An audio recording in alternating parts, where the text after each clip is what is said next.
day 88 and 89 in the camper chaos.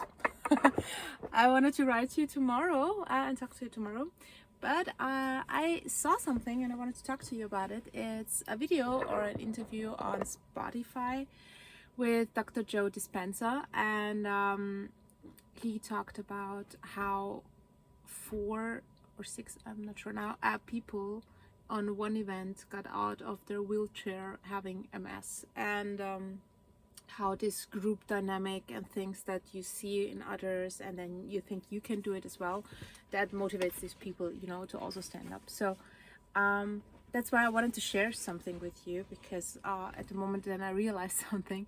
I talked about when I got MS in the beginning, and how this ex-boyfriend of mine put more stress into my whole situation. And when I broke up with him, I had another friend who went through something else, but also health-wise, and then he led by example how he's handling these kind of things, and that was just so amazing to watch. And one thing I can tell you, and that's really important for all these autoimmune diseases, I have the feeling, it's a lot of things are because you're focusing on them, because your surrounding is giving you this feeling you cannot do it, or your brain is just giving you the signals you cannot do it, and then your body just can't do it. And when I had these seizures and these kind of things, as soon as I was in an environment where people just tell me, oh my god, you're so sick, oh my god, and crying, and especially my parents being very concerned, and I have to take care of them not of me, just to cheer them up and to make them feel better, it made me feel worse. And I was getting into my head, yes, I'm sick, yes, I'm sick, yes, I'm sick, yes, I can't feel good, I cannot cheer myself up, and these kind of things. As soon as I got away and I got into the rehabilitation center, and there were people surrounding me a little bit more motivated, and they say, I had a knee surgery, and they're telling me that I'm not capable of walking these few steps and they have to help me. I don't want that. And she's doing it secretly. And that's when I realized, especially in the rehabilitation center, they try to put you down, that you're not capable of walking and you can't do that, because if you're overdoing this, your condition is getting worse. And that's what they told me, actually. So when I was in this environment, it was very tough to get better at the beginning. As soon as I switched my therapists, just because one was sick, so I had another 2 therapists, and I talked to the other one I had. And then I figured out that the ergotherapist for my hands, she's actually a pole dancer. So we got to talk about pole dancing, and I said, you know what, I'm really bored of these, taking little small pieces, learning how to handle my hands again. I need more. I just need more. I can do more. And she was, so great, because then she put me into the situation where we are doing a lot of stomach things and just exercises and extreme workouts, and I got better. And the same thing happened with my physiotherapist at the time, because I switched from a woman that was like, you're not allowed to do this, you have to do exactly what I tell you, and you really need to be careful, and everything more is gonna hurt you, and you're gonna but we also got to talk, and that's why talking with people is very important. And it turned out he's a fitness trainer at one of the gyms, and I said, you know what, can you please show me a little bit more? I just can't. And he was so kind, and then we started just working out together, and it was fun, it was cool, I was having fun, and I was not overdoing it. It was still a little bit more, which I was capable of. So and with this friend of mine, it was the same thing, because he never pushed me and said, you need to do this or you can do better. He was always leading by example, because he had also health conditions, but he was trying to get better. And when I was with him, it was so much easier, it was so much easier, because I saw just what he's doing and I wanted to do this. So I do realize that a lot of people also do that a little bit wrong with their spouses and friends and family. They're forcing things on them instead of just leading by example. So that's what it clicked in my head today, and this is what I wanted to share. It's also with the whole journey and these carnivore things, it's not telling people what to do, but leading by example in the end. And So what is leading by example for me now mean? When I started, most of you know, I couldn't walk even 3,000 steps. So because I then started having pain and these kind of issues. Now I'm mostly every day 15,000 K, I think today as well, and it's not even 12 o'clock. The only thing I eaten until now, it was butter. So I tried a little bit to do the fat fasting, not on purpose, but I wanted to see how my body reacts, because my theory I had, because also my experience I had with that, is that when I have need my brain to work better, I need more fat, and if I need my body to work better, I need protein or higher protein approach. And I see that, I really see that, because yesterday I had my steak and my meats and a lot of protein as well. So it was so much easier for me to have a lot of power in my body. Today, when I started just having the butter approach and just the fat part, because I don't have any fat trims left, it's the complete opposite. It's really the complete opposite. My brain is, and that's why I wanted to do a video, because my brain is like in overdrive and my body is actually slowing down. So I did walk 15,000 steps, but usually at this time, then I want to just do push-ups and training and these kind of things. So that's totally interesting to see. But you know, it's a little bit, I feel my body just needs protein, but I'm not gonna do that. I'm just gonna stick a little bit to the butter and see how it's going, just if I can, you know. I'm not forcing myself today. I'm just gonna see, but I'm not hungry at all, so that's a good thing. One thing that I discovered else is yeah, basically I can't remember. I can't remember what I want to tell you. A lot of things, yeah, a lot of things with, I told you about the situation, is not only the outside and the people that were, you know, surrounding me and helping me, but it was my inside extremely, because it's about how you are wired over the time, and you know, what people talk to you and how you talk to yourself is so important. And I realized that because when I was little, you know, my father is a very ambitious person, and when I had an A, he always asked me, why don't you have an A plus? I said, that's even not possible to have an A plus. Nobody has an A plus. And he said, yeah, but be the first. So if you have a childhood like me, for example, and I know that a lot of people do experience similar things also with maybe their teachers, or, you know, I don't know, sisters, brothers, spouses, whatever. I think that most of you can rely on that. It's like having somebody that always puts you a little bit down in your achievements and the things you're doing. So this is why I'm also a little bit sensitive with people pushing me into some direction, because I always then have the feeling, is it not enough what I'm doing? Why it's never enough?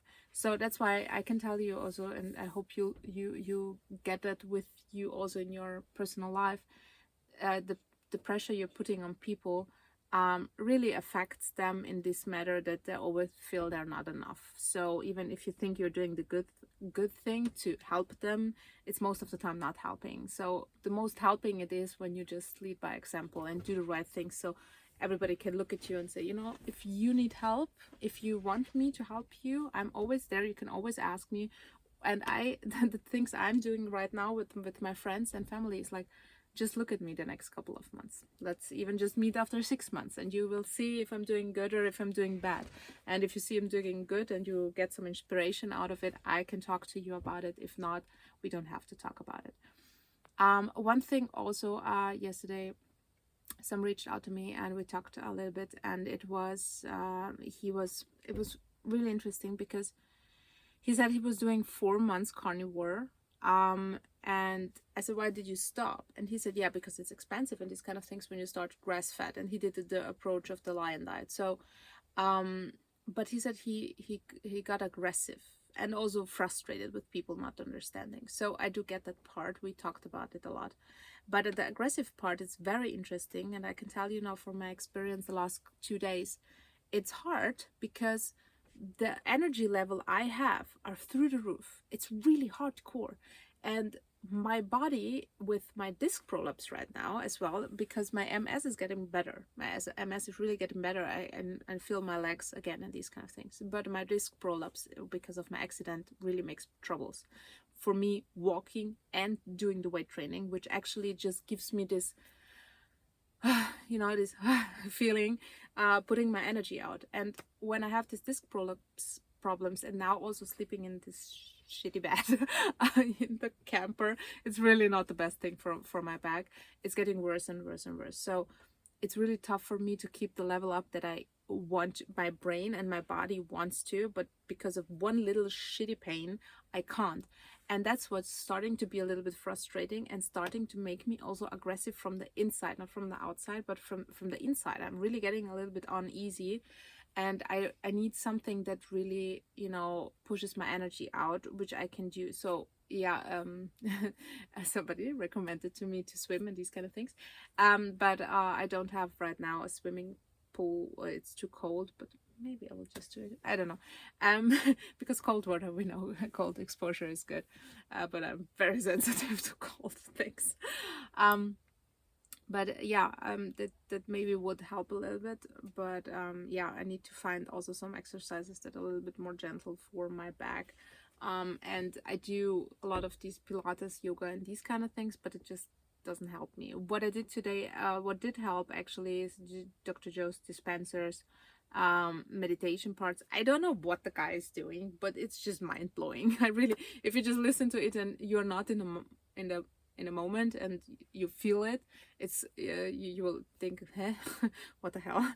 But if you are in the mindset that you want to do this kind of meditation, it's really you it's just like your body is leaving, your soul is leaving your body somehow. I can't explain it. You really need to try it out. It's really crazy. I think the guy is very, very amazing. I'd also think that Dr. Haberman is a great doctor. I do have these two people also with their approaches with the non-sleep protocol from Haberman. These two things do help. They do help. I don't know why, but they do help. I cannot explain it. So it's just look it up on YouTube, just lay down and do it for 10 minutes, and it's enough in the morning, and you will just have a little bit of a different mindset. And it's also from the hypnotherapy what is triggering, you know, it's the thinking with other parts of your brain which actually will inspire you to feel that you can do it. And especially when you're sick, that's something I so hardcore realized today. It was when I was too much in my head, I'm sick, I do have this pain and these kind of things. It just make everything worse. I was too focused on that. That's why I always said I don't want to hear anything about MS. If I don't focus on it, I forgot about it. I really forget about all the things that come with MS. That's why I sometimes don't even want to think about it, or you know, people sending me links and go there and go to this clinic and these kind of things. But if I don't think about it, it's just not there. So it helps with my mindset a little bit more sometimes. So, and I really can tell you, it made me worse, and it made me physical worse to have these surroundings where actually also the doctors told me, you're not gonna walk anymore. It was then 2019. They said, your condition is that horrible that you will not be capable of walking anymore. And that put me down in this corner until I said, you know what, no. No, I don't believe that. No, I'm not gonna believe that.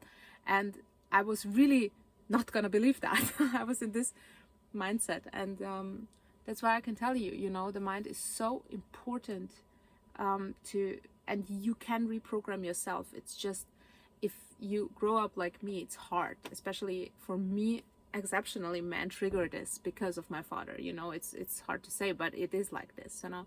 If men give me the feeling that I'm not enough, that I'm not doing enough, for me also, you know, it doesn't matter if it's my workspace, if it's friends, if it's, you know, family, if it's a boyfriend, it doesn't matter. It's just they put me into this I'm a little child and I'm never enough situation. So the first thing that's very, very crucial is to recognize that. If you recognize what is causing your triggering your habits and things that are not good for you, or make you do the worst self-talk to yourself, I cannot do this, then you can work on that. Then you really can work on that. Until you don't realize that it's hard.